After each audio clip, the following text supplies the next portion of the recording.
frente que organiza Floro es un frente fundamentalmente de población indígena. Lo cierto es que él también convoca población afrodescendiente. Si uno, por ejemplo, observa los municipios en los cuales él obtuvo la votación, que fue la votación más alta históricamente en el departamento del Cauca, perfectamente se observa cómo sus grandes votaciones las obtiene en los municipios de población indígena, pero también obtiene votación muy importante en aquellos municipios de población predominantemente afrodescendiente. Entonces podría ser que durante ese periodo de los años del gobierno de Floro Tunubala, el descenso de la acción colectiva es como si diera una especie de compás de espera donde se dice estamos frente a una alianza en el gobierno del departamento del Cauca, el gobierno y el departamento más antiindio históricamente, cierto, de la región, y por lo tanto la acción colectiva, digamos, disminuye, está prácticamente en receso.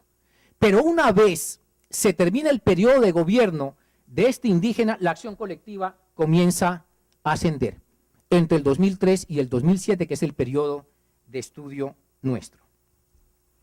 Pues muy bien, la otra pregunta que nos hacemos frente a la acción colectiva es ¿qué motiva exactamente la acción? Es decir, ¿qué hay detrás de la acción colectiva?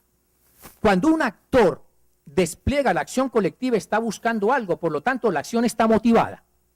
Y por supuesto la motivación de la acción colectiva implica en la práctica el desafío de pasar de la acción individual a la acción colectiva.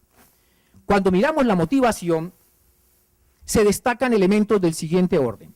La motivación central que hay detrás de la acción colectiva son demandas, fundamentalmente por el acceso a los servicios públicos y a los equipamientos colectivos.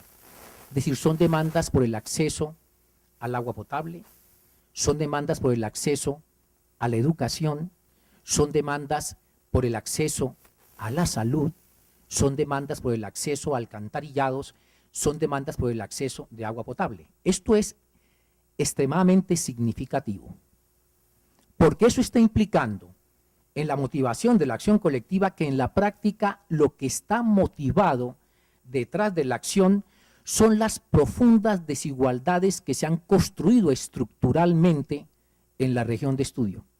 El que la acción colectiva se oriente a ello, prácticamente a los servicios y a la política de carácter social, lo que está indicando son profundas desigualdades estructurales en la región de estudio. Pero también hay tres elementos más de la motivación que llaman demasiado la atención. También detrás de la acción se reclama acceso a la tierra. Pero también aparece demandas por el acceso al territorio. Por lo tanto, se presenta en la práctica una transición de demandas por la tierra, que son más características de un campesinado negro, a demandas por el territorio, lo cual implica un proceso de identificación con algo que se llama el territorio, y con lo cual se ha generado una identificación de carácter ancestral con eso que ahora se llama el territorio. Y eso realmente es muy significativo detrás de la motivación.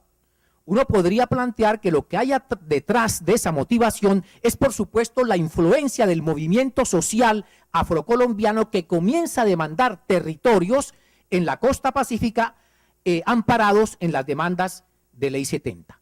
Pero comienzan a presentarse demandas por el territorio en los municipios de Suárez, en el municipio de Buenos Aires, en el mismo municipio de Jamundí, y por lo tanto se introduce la idea del territorio como diferencia fundamental desde el punto de vista político frente a la concepción de la tierra. Pero por otro lado aparece también una motivación importante, la última motivación relevante, y es que estos actores también se movilizan y despliegan la acción colectiva en contra de actores armados, de los actores armados, tanto de actores como las FARC, pero también paramilitares, pero también acciones en contra de la presencia del ejército.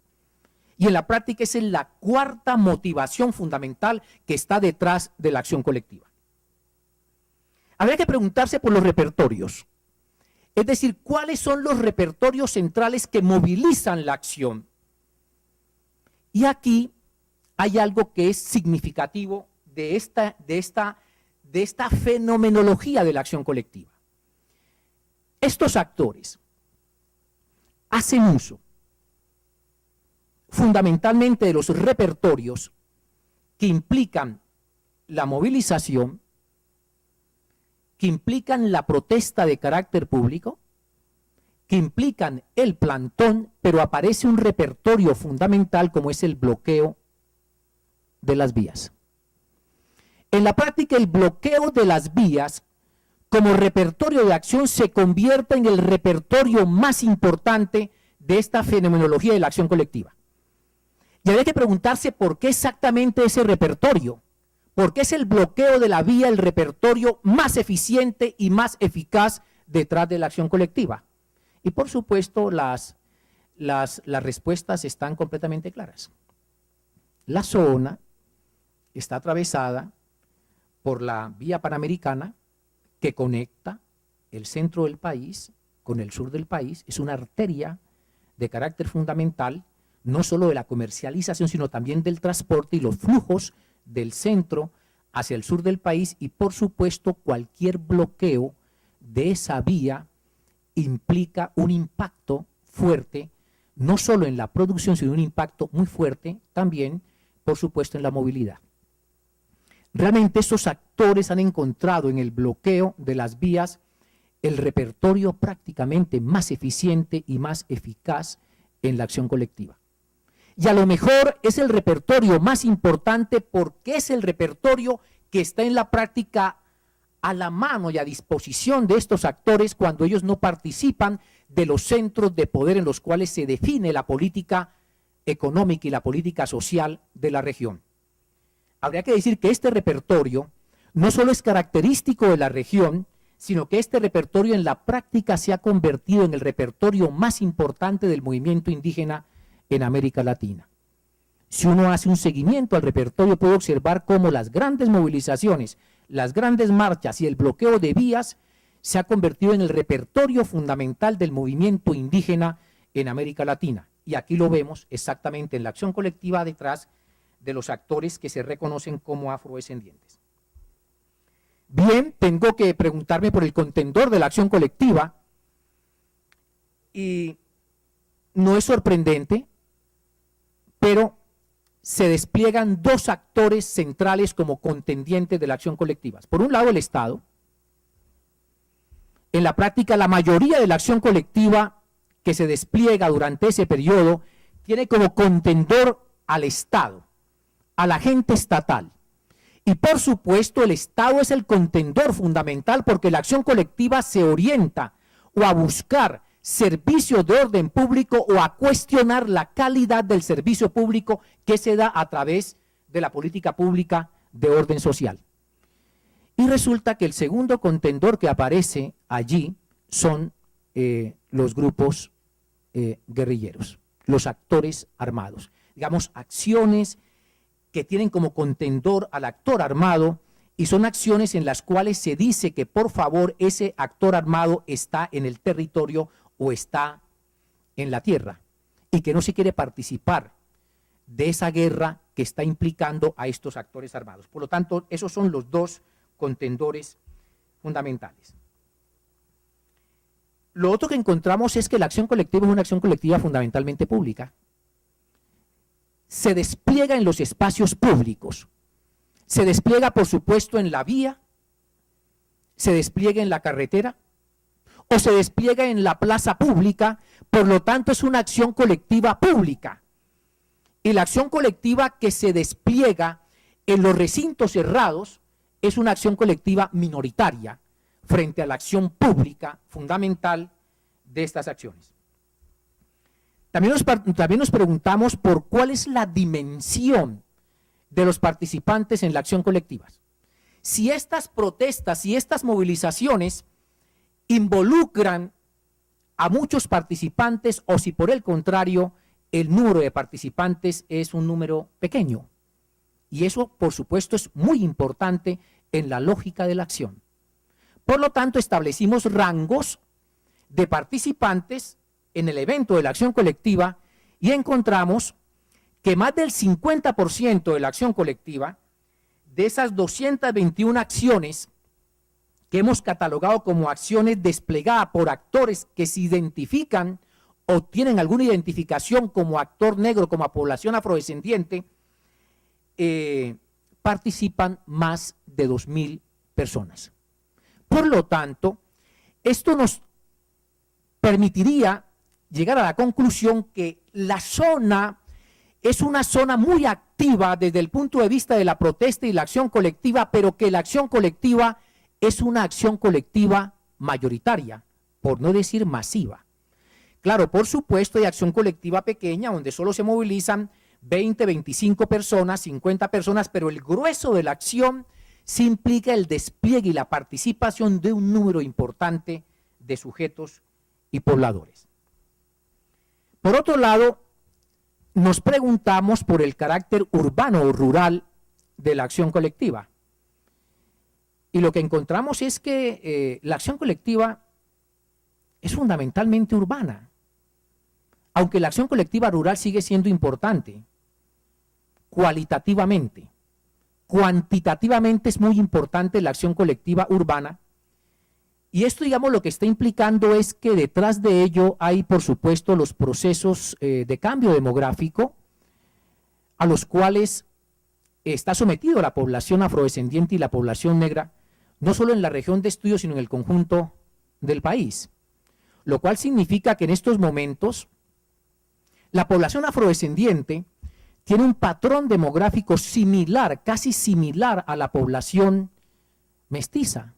No hay muchas diferencias realmente entre el urbano y lo rural, entre la población afrodescendiente y la población mestiza, con base en el censo del 2005. En la práctica, el comportamiento es una diferencia de aproximadamente el 2 o el 3% en las grandes concentraciones de población afro y las concentraciones de población mestiza o población que no tiene identificación de carácter étnica.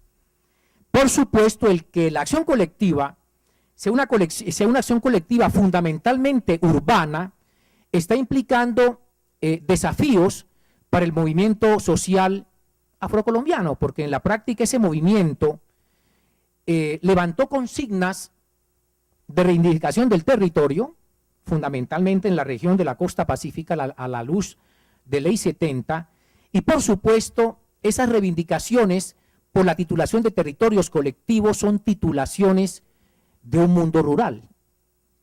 Son demandas de un mundo rural, donde se titula el territorio rural. Pero una población que se va urbanizando implica, por lo tanto, desafíos y demandas de componente urbano. Y por supuesto, el movimiento social afrocolombiano, algunas de sus vertientes, son, digamos, en la práctica confrontadas con esta situación de una población que cada vez es más urbana y cuyas acciones colectivas adquieren un carácter urbano, lo cual implica incluso rediscutir la noción de territorio. ¿Sí? Dentro del mismo movimiento social ya se rediscute cómo entender el territorio en los centros fundamentalmente urbanos, porque ustedes saben que la noción de territorio es una noción articulada al mundo fundamentalmente rural. Por lo tanto, para concluir,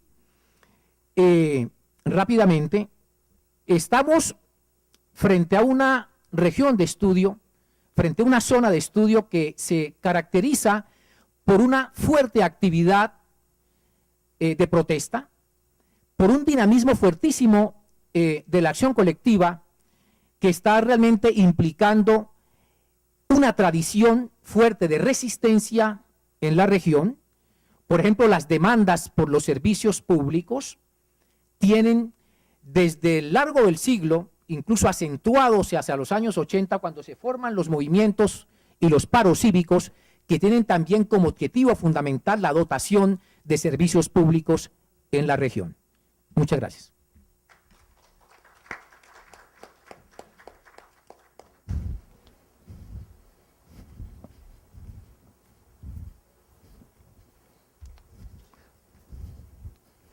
Muchas gracias, profesor Castillo, y damos apertura al conversatorio con los asistentes y los profesores que se encuentran en la mesa principal del evento. Damos por abierto entonces el conversatorio entre ustedes y los miembros de la mesa principal.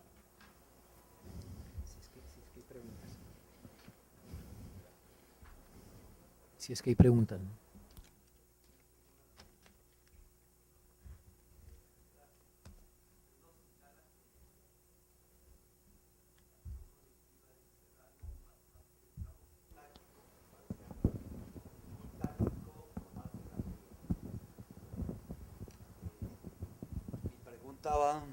Mi pregunta va un poquito más allá. ¿Qué es lo que fluye por esas vías? Energía, alimentos, mercancías, combustibles. ¿Qué es lo que está en juego ahí?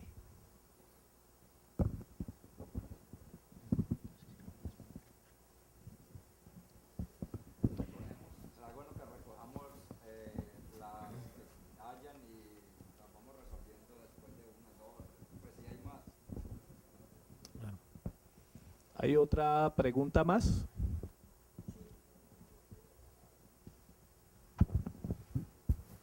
Buenas tardes. Quiero saber por qué Guachené no está dentro de los 18 municipios que mencionaron.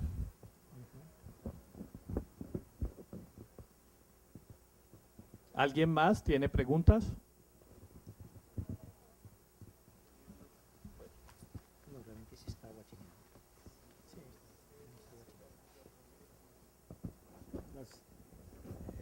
Bueno, muchas gracias. Yo trabajo en una zona del municipio de Santander de Quilichao, se denomina San Antonio, donde fue la catástrofe minera. Realmente a pesar, pues, cuando usted planteaba, profesor Castillo, sobre las demandas o las nuevas demandas de territorio, resulta que en los eventos que he estado trabajando la negociación, o sea, me surgen dos inquietudes. Si el movimiento afrocolombiano, movimiento social, está trabajando ya no una demanda sobre territorio, que fue lo que capté, sino una demanda por trabajo, por otras cosas, por una negociación cultural, por una participación dentro de una escala de productividad. Entonces eso es lo que he venido observando, pues, en la práctica.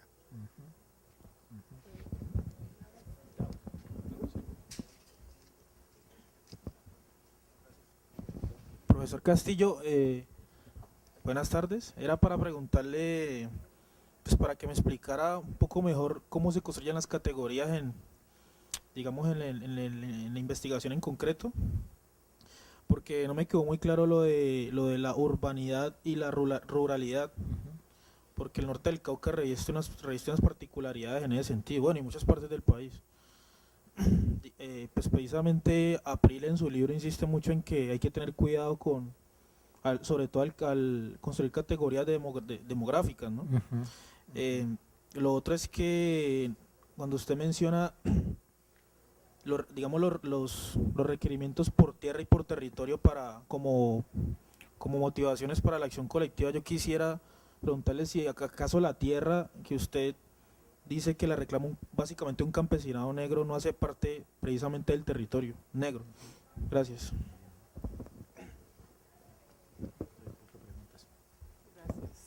Sí, mi pregunta va dirigida a mirar como qué es lo nuevo en esta acción colectiva pues de este siglo, porque desde el siglo pasado las acciones colectivas y las movilizaciones en el norte del Cauca y en el sur del Valle han estado dirigidas al reclamo de los derechos sociales y económicos representados pues en el derecho al agua potable, al alcantarillado, a infraestructura, todo eso que mencionabas. Y eso parece que se sigue repitiendo. De hecho, algunos políticos de esas regiones se hicieron eco a veces de estas demandas. Pero entonces, ¿qué es lo nuevo de estos movimientos sociales, si es que tienen algo nuevo o no.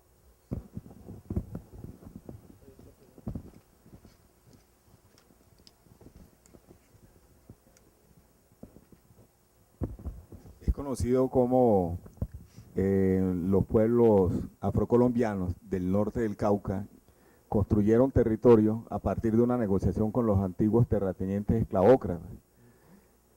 Yo creo que esa lucha continúa y hay un aspecto que en su exposición quizá por la brevedad no lo toca, que es también la lucha urbana por la tierra. En Puerto Tejada hubo una lucha muy fuerte por la llamada invasión, que creo que fue en los años, a principios de los 80, ¿no? Le llaman Carlos Alberto Guzmán, pero también tiene unos nombres muy sofisticados. En plena invasión hay un barrio que se llama Altos de París. Entonces, la lucha por el territorio no solamente ha sido por lo rural, y evidentemente uno habla con la población y todo el mundo tiene la nostalgia de tierra y hay una memoria muy fuerte de la época del cacao, pero la gente sigue en una lucha. Y hoy día entiendo que arranca otra vez, en el caso de Puerto Tejada, una pelea para cambiarle el nombre a la ciudad, porque el señor Tejada era un racista de primera categoría y como por vía impositiva de la hegemonía gubernamental le pone el nombre de un enemigo de esa población, donde hay cartas, hay documentos de cómo ese hombre se expresaba de los afronortecaucanos, que no los miraba casi como personas. Bueno, muchas gracias por las preguntas. Voy a tratar, en la medida de lo posible, de responder frente a estos interrogantes. Frente a la pregunta de Óscar, lo que está realmente en juego detrás de esa acción colectiva en la práctica es la calidad de la vida. ¿Sí? Si uno mira las grandes proporciones que están detrás de la motivación, son motivaciones por elementos básicos de la calidad de la vida. ¿Sí? Elementos básicos, el acceso al agua, el acceso a la educación y el acceso a la salud. Lo preocupante de ello es que, digamos, en la práctica eso han sido luchas de largo plazo que se han dado en esta zona del país, lo cual estaría indicando, como decía antes, que detrás de ello lo que hay son profundas y estructurales desigualdades sociales que se han construido históricamente en la región. Entonces yo entiendo que detrás de la acción colectiva ahí es una lucha por el mejoramiento de la calidad de la vida, pero aparece algo nuevo, y que aparece la dimensión del territorio. No, realmente en la región de estudio está incluido Guachené, porque es una población central donde más del 97% de la población se autoidentifica como población negra. En el listado lo tengo, a lo mejor cuando hice la lectura no mencioné a Guachené. Entre tierra y territorio, pues por supuesto que hay una diferencia de carácter fundamental, porque el tránsito de la tierra al territorio implica una dimensión de orden político e implica que sobre el territorio se ejerce un control de carácter político. Por lo tanto, implica un proceso de autoidentificación y muchas veces de identificación emocional profunda con un territorio que se construye históricamente, pero que también se construye en la mente, en los sentimientos. Por lo tanto, pasar de la lucha por la tierra a la lucha por el territorio implica, por supuesto, una dimensión política mucho más profunda de la acción colectiva. Mucho más profunda. En la práctica, lo que parece aquí, detrás de este rápido análisis de la acción colectiva, es que, digamos, en la práctica se ha ido transitando, pero que es un tránsito relativamente reciente, de la lucha por la tierra, o porque el campesinado negro no se descomponga por la influencia de la empresa agraria, a una lucha que comienza a reivindicar un sentido del territorio. Y por lo tanto, eso cualitativamente es una diferencia significativa en la acción de orden colectivo. Lo cual, digamos, implicaría que incluso ese campesinado negro comienza a concebirse mucho más como un actor de carácter colectivo, un actor de carácter colectivo que siente autoidentificación con su pasado. Y esa es la diferencia entre la acción colectiva por la tierra y la acción colectiva por el territorio. Desde el punto de vista de la investigación, es bastante complejo cuando uno trata de someter la acción colectiva al análisis de las baterías o las categorías que recomienda el esquema del proceso político y del movimiento social para comprender las dinámicas de la acción colectiva. Y esto es mucho más complejo cuando uno toma como fuente fundamental de información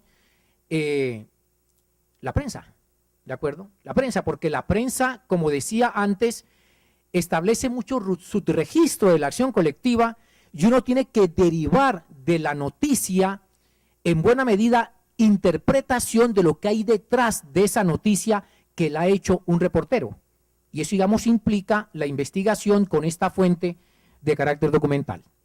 De todas formas, las baterías conceptuales que recomienda el esquema del proceso político nos dice que es posible aplicar las categorías de acción colectiva, de repertorio, de motivación, de aliados estratégicos, hasta la composición urbana o rural de la acción colectiva.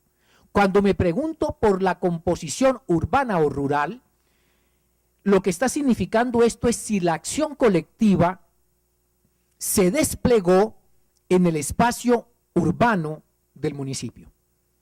Eso, por supuesto, tiene complejidades, tiene problemas, porque muchas veces uno puede calificar la acción colectiva como una acción colectiva de carácter urbana, pero donde ella se despliega dentro de un conjunto cuyos valores rurales son muy importantes.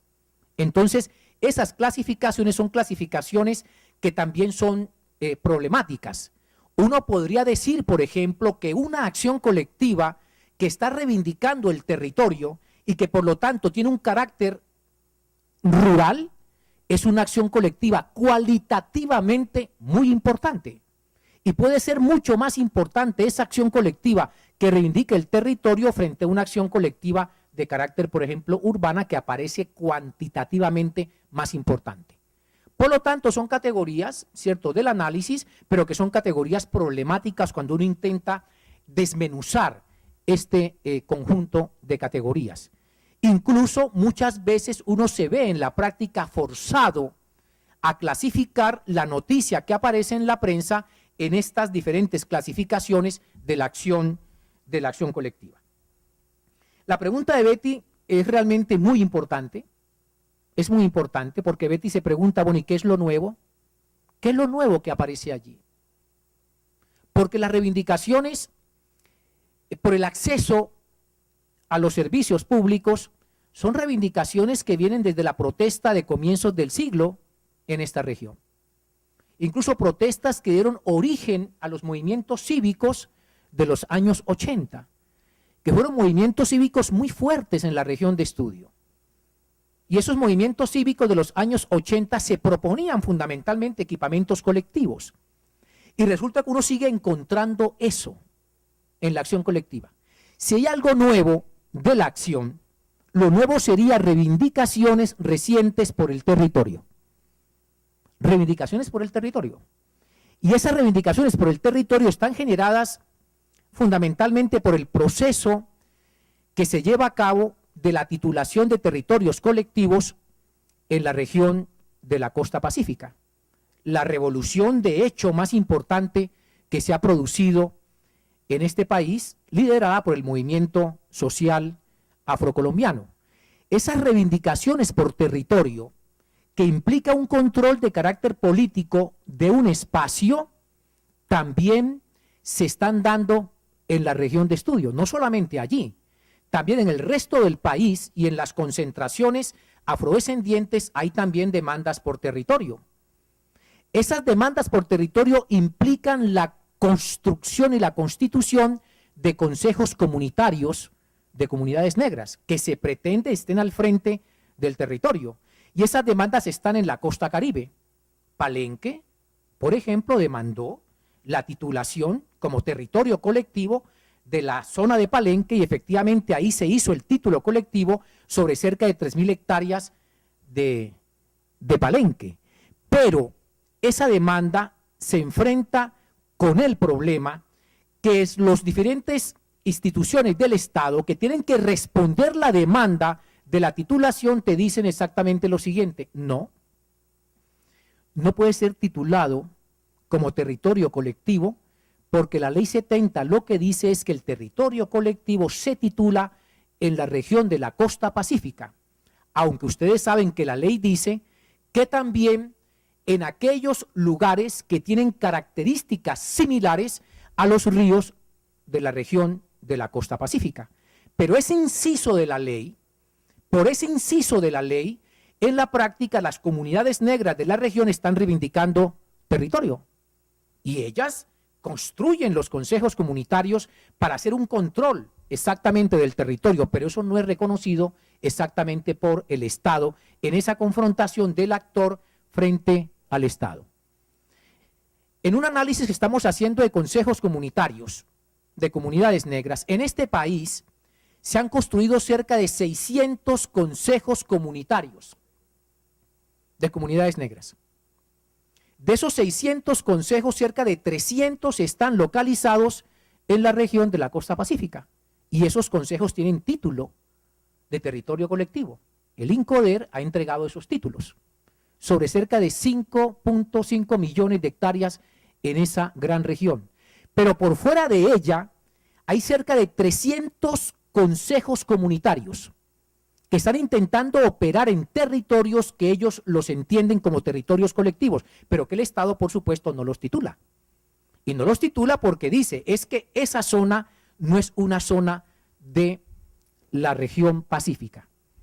En la práctica de este conjunto de titulaciones, pues sobresale el caso de Palenque, pero el caso de Palenque es algo de carácter excepcional porque allí la comunidad de Palenque sí se propuso defender la tradición histórica que ellos tenían sobre estas tierras, por supuesto, de Palenque, ¿sí? Y ahí se dio pues el título colectivo sobre cerca de 3.000 hectáreas.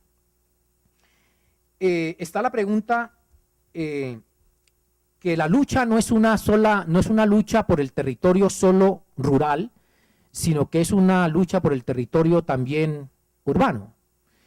Y usted, digamos, menciona estas luchas de los años 80, sobre todo en Puerto Tejada, que había pues luchas, entre otras cosas, en la población y en las zonas aledañas pues a Puerto Tejada, donde la gente estaba realmente luchando era por vivienda, por titulación en el casco de carácter urbano. Realmente eso existe, ha existido, hay una tradición en la región, pero en el caso de este estudio yo me concentré durante un periodo muy específico, que es el periodo 1995-2007, que son cerca de 12 años de análisis del comportamiento de la acción colectiva. Pero yo creo que lo más importante de esto es lo siguiente, que las reivindicaciones por territorio son reivindicaciones fundamentalmente de orden rural.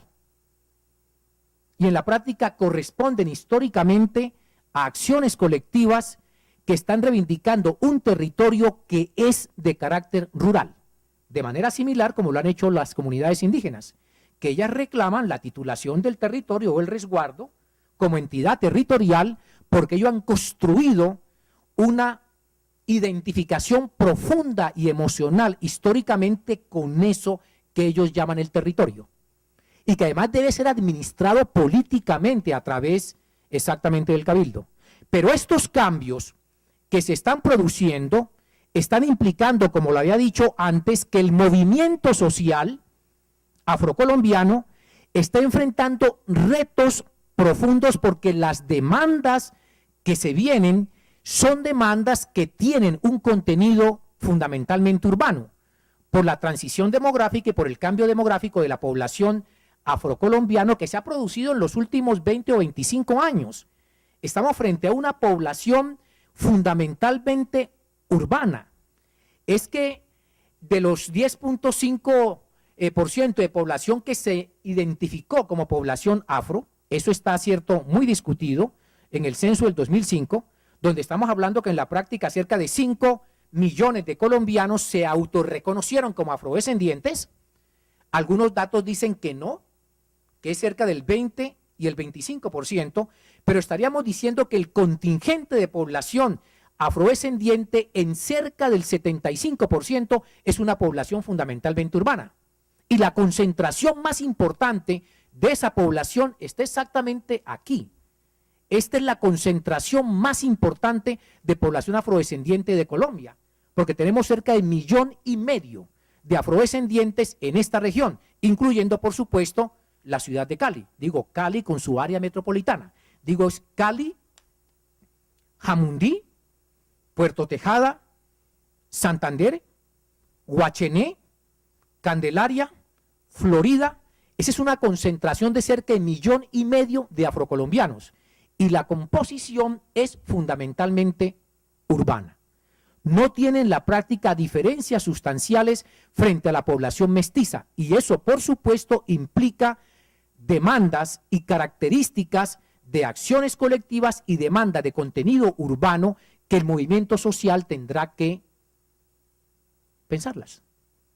Como decía, eso está implicando incluso en el seno de algunas tendencias del movimiento social afrocolombiano, por ejemplo el PCN, el proceso de comunidades negras, está discutiendo qué se entiende por territorio exactamente en la ciudad y cómo se puede entender una identificación con el territorio en un espacio que es un espacio de carácter urbano. Es problemático, ¿cierto?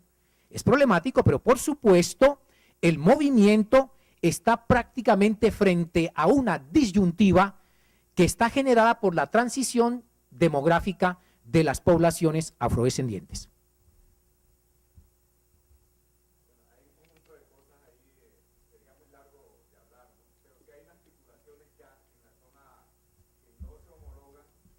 Sí, sí es cierto. Sí. Sí, en Pílamo. Sí, es cierto.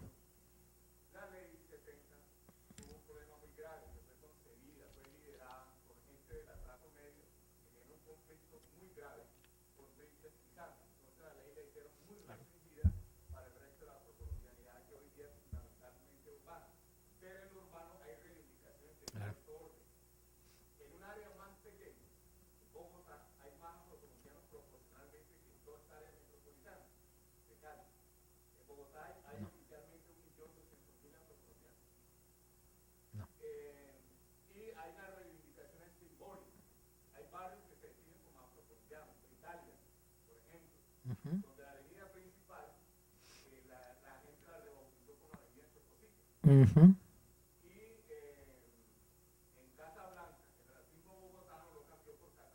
Uh-huh.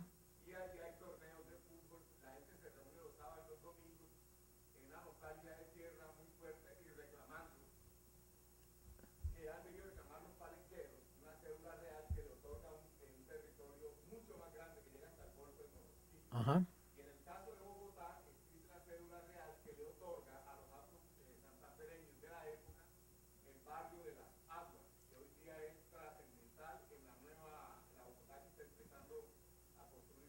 Claro. Cierto.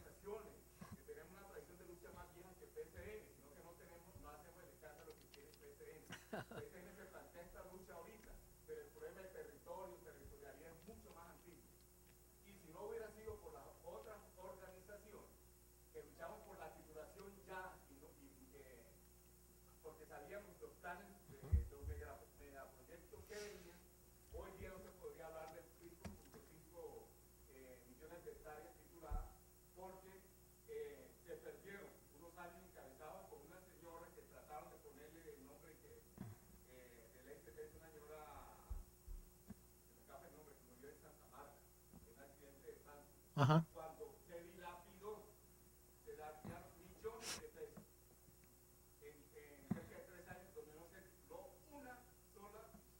Ujú.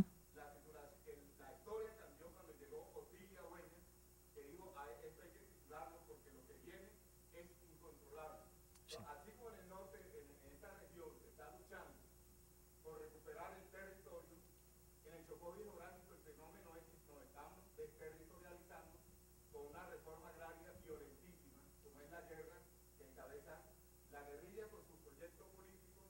Luego aparecen los paramilitares que van por los recursos naturales y nos están desplazando, y la ley 70 no previó unos problemas. Ahora la alcaldesa quitó Zulia Mena García. Ella creció bajo unos presupuestos que le hicieron unos asesores andinos. Entonces decía que la contradicción de clase más importante que había en el Chocó era la contradicción campo-poblado. Ahora está titulado, casi el Chocó, pero hay unos problemas. No se previó el crecimiento de las ciudades y se tituló antes de los POT, entonces Quibdó quedó aislado como centro urbano porque está ahogado por una serie de consejos comunitarios. Sí. Ahora sí hay una contradicción campo-poblado. Espero que la alcaldesa en el año y medio que esté nos resuelva ese conflicto. Se ha creado un conflicto que no existía al interior de la comunidad afrocolombiana. Sí, me parece muy importante lo que estás mencionando, y quisiera, para terminar, un breve comentario sobre este aspecto, porque esa es una dimensión bastante compleja, el problema del territorio. Lo que acontece es que la Constitución del año 1991, cuando definió el reconocimiento de la etnicidad y cuando reconoce las entidades territoriales indígenas, entendió que un indígena era indígena en tanto él hacía parte de un territorio. Y eso hacía parte de su constitución y de su identidad. Hay que recordar que eso en ese momento fue una reivindicación del movimiento indígena.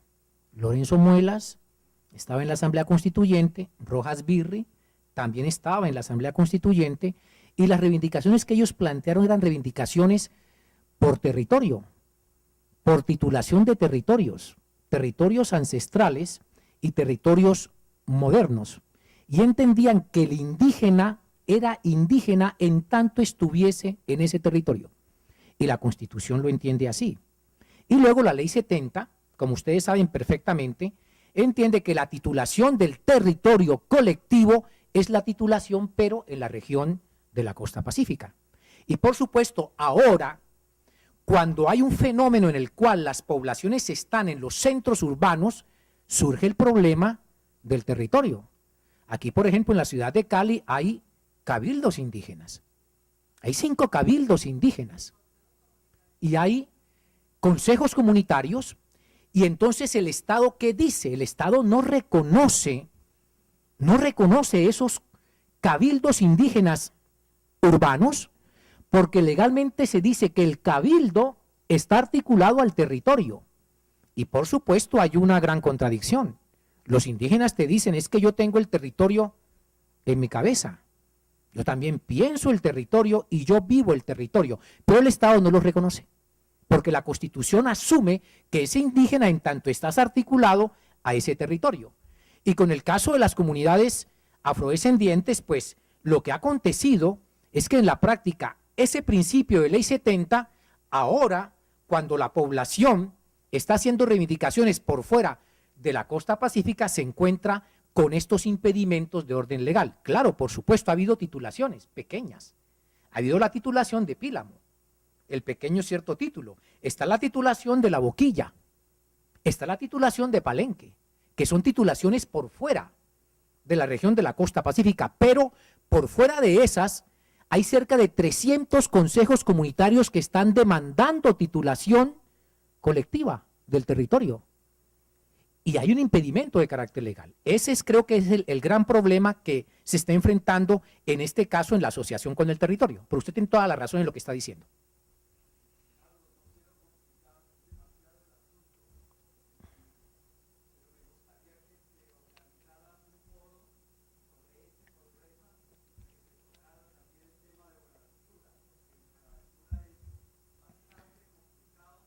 Y nodal.